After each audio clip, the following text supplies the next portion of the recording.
Welcome back. I like that photo there with the Abetiaja. Well, our artist of the week today is Akiade Ibuoye. Yeah. And he's a Nigerian Afrofusion artist and has been described as one who uses entertaining yet lyrically conscious music to influence society's moral journey while promoting strong, upright values. Exactly. Well, these are heavy things to say of a man who looks as young as you. I could have Gaze, welcome to Sunrise. Thank you very much for having me. I'm glad to be here. I could have sworn you're a teenager. Exactly. It runs in the family. You all look like you're 15 years old, right? No, we all look much younger than we actually are. Ah, okay. Well, GaiseBaba. Yeah, it's GaiseBaba. What's with that Betiaja on that CD album that we just saw? That was a shot of Follow video, which was my debut video, and the song is about peer pressure and we losing the essence of our culture and our heritage. So we kind of created an interesting balance. So I acted as a teacher who was all African, and then I had students who were all Western, who looked all hip and all that, and so it looked like I was chastising them for losing their essence, who they are as a people. So that was the idea. So that's why we had that. We didn't want to just do normal, the modern and contemporary filler and all that. It's all spiced up. Now, when let's go really traditional. So that's why we went for Abetiaja. Okay. Now, when I was introducing you at the beginning of the program, I said that you are in the new crop of artists who go to university, study X, and it's like, mom and dad, that's for you. Now I'm going on my merry journey to go and do what I really want to do. And there's a whole new group of artists now who have degrees but are not doing anything with their degrees. Decide to go into entertainment in one form or the other. So how come you ended up, at what point did you discover that you wanted to go into music? Well, first of all, I think within the Nigerian context, I don't think it's a bad thing if you study one thing in school and do something else when you get out.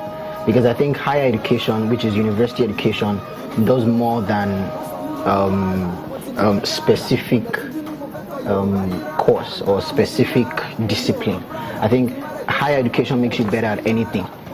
So whether you study Yoruba or you study economics or you study medicine, you are just going to be better at anything that you choose to do. What did you study? I studied economics. Okay. Why didn't you study music? Why did I study music? Okay, that's a good one.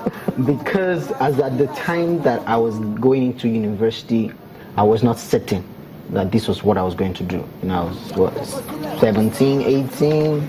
I was just getting to know yourself.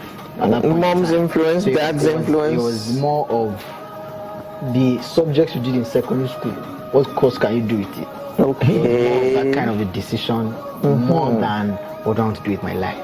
Okay, let me go this line. So it was more of the available based on the subjects I had from secondary school, rather than what. So if you had a choice to go back to school now, what course would you have picked? If I had a choice, yes, and the courses were available, I will. I've studied something around music business, not music as an art, but music as a business.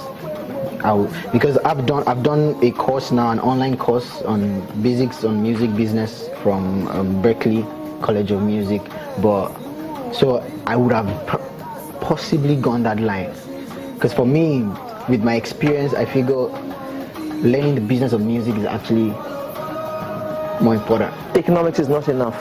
No, than just music in itself. Okay. No, music is not enough. At what point did you discover and decide that you had a talent in music and you wanted to do music as a profession? Yes. That would be towards the end of my university education, like my final year I organized the concert in school, so I saw what can come out of it.